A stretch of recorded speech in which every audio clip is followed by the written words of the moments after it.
Hello, John Sichon, Rappler reporter for the Visayas. Nandito po tayo ngayon sa Cebu Provincial Capital kung saan nagsisimula na ang rollout ng 20 pesos per kilo rice sale. At makikita nyo naman sa likod ko, ang dami ng mga tao. Kanina pa to sila nakalinya para sa 20 pesos per kilo na rice. Siyempre, chinik namin yung rice na binibigay nila at makita naman dito na it is NFA rice o rice from the National Food Authority. Sir, pwede ba kitang ma-interview ng pangmadalian? Sir, tanong namin sir, taga saan ko pa sir? Taga Kampotao, Barangay Kampotao. Barangay Kampotao sa Cebu City po? City po. Okay. Sir, ano ba pangalan natin sir? Obina Cirelo. Obina Cirelo. At sir, gaano ba kayo katagal naghintay para sa linya na to, para sa rice? Siguro isang oras na. Isang oras? Oo. Sir, ano ba bakit kayo nandito specifically? May bigas naman sa mga merkado dito sa Cebu City. Magsabi ng kapitbahay namin nga mura lang bukas ito ibigay. Kaya dito pumunta ako kasi mababa ang presyo. Mababa ng presyo. Oo. At sir, ngayon na may 20 pesos per kilo na rice, ano bang masasabi nyo about ito? Kasi promise daw to ni President Ferdinand Marcos Jr. Totoo. Sabi niya nga bigay niya ng 20 pesos ang bigas per kilo. Ato pa na ngayon. So, sir, bakit dito kayo sa provincial capital at hindi sa Cebu City? 'Di ba may mga rollout naman din doon? Wala sa Cebu City, hindi ko alam kasi dito nalaman ko nga nagbigay na. Dahil dito na lang ko pumunta. Kaya narinig mo lang.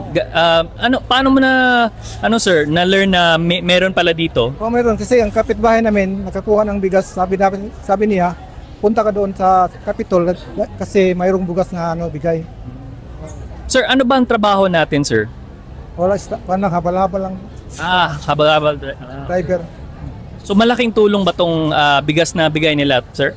Malaki kasi mababa ang presyo sa tindahan na 62 yung ganun. Mga ganun 60 pesos na.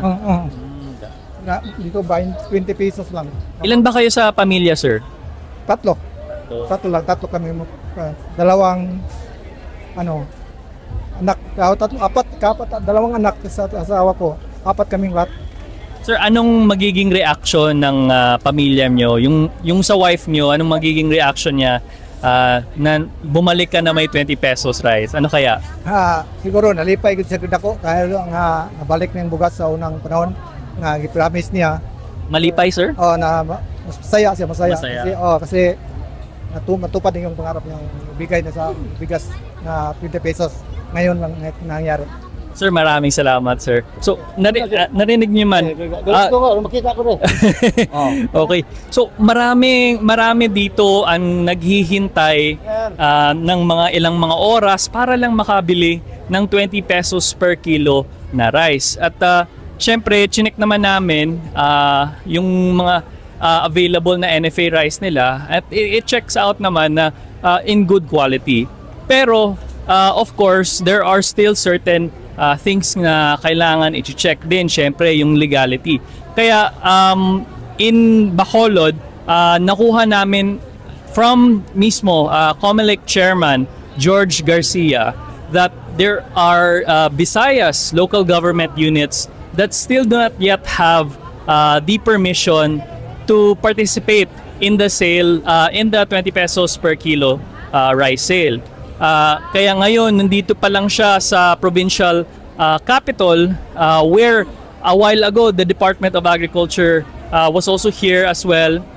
Secretary Tio Laurel was also here for the opening of the distributions. So, as of May 1, the rice will be available here at the provincial capital.